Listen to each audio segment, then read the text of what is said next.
थाने का माहौल हमेशा की तरह व्यस्त था। एसीपी मैक्स फाइलों में डूबे हुए थे। तभी दरवाजे से एक लड़का हड़बड़ाता हुआ अंदर आया। साहब, मेरी बहन और उसका पति 4 दिन से लापता है। उनका फ़ोन भी स्विच ऑफ है। प्लीज़ कुछ कीजिए। अरे भाई, ये पहाड़ी इलाका है, यहाँ बिजली और नेटवर्क की दिक्कत रहती है। हो सकता है कहीं घूमने निकल गए हों। चिंता मत करो, खुद ही मिल जाएंगे। नहीं सर, मेरा दिल कह रहा है कि कुछ गड़बड़ है। शादी को अभी सिर्फ 8 दिन हुए हैं। प्लीज़ रिपोर्ट दर्ज कीजिए। ठीक है, तुम जाओ, हम देखेंगे। कोई खबर आई तो तुम्हें बुला लेंगे। विक्रम वहां से निराश होकर चला गया।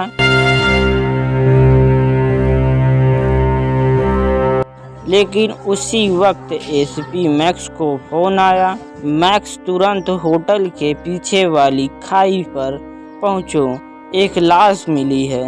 मैक्स अपने साथ 2 कांस्टेबल रमेश और महेश को लेकर घटनास्थल पर पहुंचे। खाई के नीचे खून से सनी हुई एक लाश पड़ी थी। चेहरा बुरी तरह कुचला हुआ था। पहचान पाना लगभग नामुमकिन था। साहब, ये तो नई शादी वाला लगता है।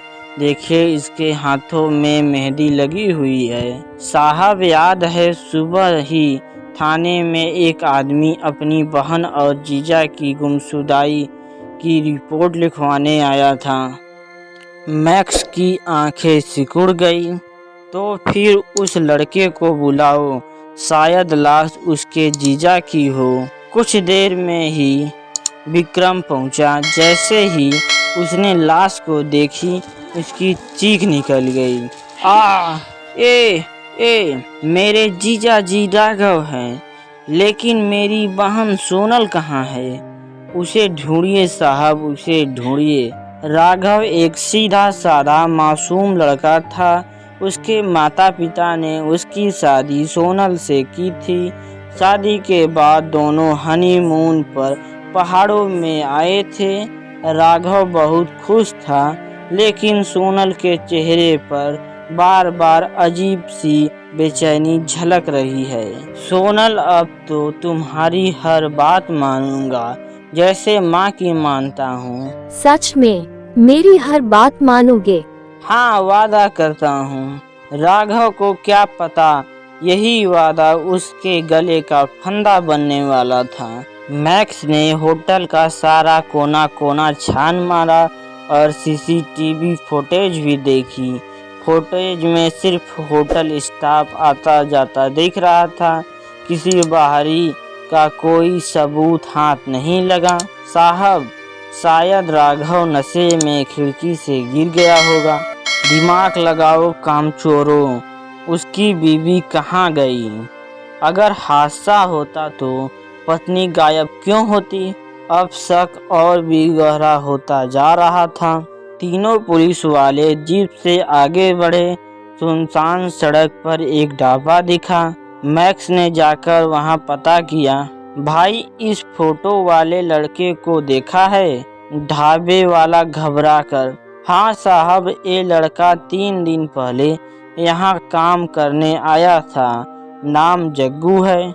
इतने में वही लड़का पीछे से पुलिस को देखकर भागने लगा। मैक्स और उसकी टीम ने दौड़कर उस लड़के को पकड़ लिया। भाग क्यों रहा था?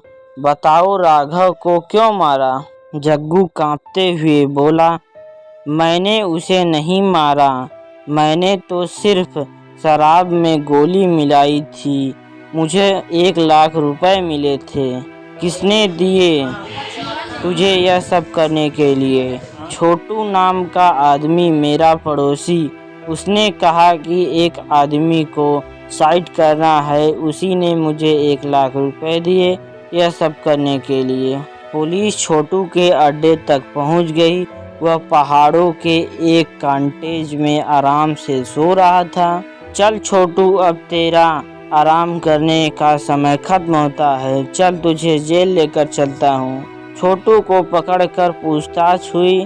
पहले तो वह मुकर गया, फिर सख्ती पर बोला, साहब मैंने राघव को नहीं मारा, उसकी बीवी सोनल ने ही मुझे सुपारी दी थी 5 लाख रुपए। तभी चौंक गए।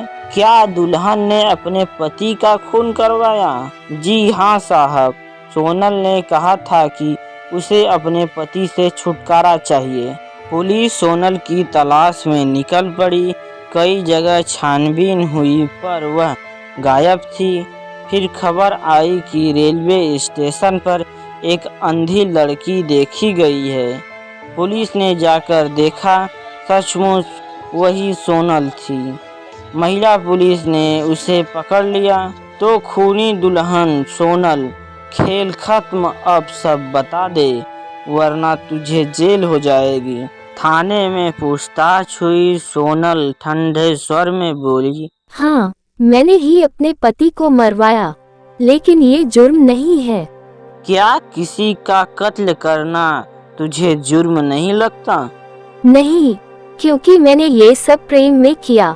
मैं धीरज से प्यार करती थी, लेकिन घर वालों ने जबरदस्ती राघव से शादी करा दी। इसलिए मैंने प्लान बनाया और राघव को रास्ते से हटा दिया। तो अब धीरज कहाँ है? वो रेलवे स्टेशन पर मेरा इंतजार कर रहा है। हम दोनों देश छोड़कर भागने वाले थे, तभी आप लोगों ने आकर मुझे पकड़ लिया। मैक्स ने तुरंत पुलिस भेज दी और धीरज को भी गिरफ्तार कर लिया गया। पूछताछ में सोनल ने सब कबूल लिया। शादी के बाद उसने अपने गहने बेचकर 5 लाख रुपए जुगाड़े। छोटू को सुपारी दी। जग्गू ने शराब में नशे की गोली डाली। बेहोश राघव को खाई में फेंक दिया गया। उसके बाद तीनों अलग अलग जगह भाग गए। सोनल, राघव तुझसे प्यार करता था, उसकी हर बात मानता था। तूने उसे धोखा दिया। क्या तुझे जरा भी शर्म नहीं आई? सोनल मुस्कुरा कर बोली, नहीं, मुझे तो सुकून मिल रहा है उसे मारने के बाद। कोर्ट में सबूत पक्के थे। सोनल, छोटू, जग्गू और धीरज चारों को फांसी की सजा सुनाई गई।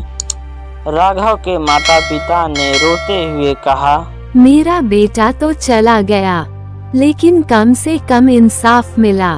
आपकी वजह से। आपका शुक्रिया बेटा। हाँ आंटी, कातिल कितना भी चालाक क्यों न हो, कानून के हाथों से बच नहीं सकता।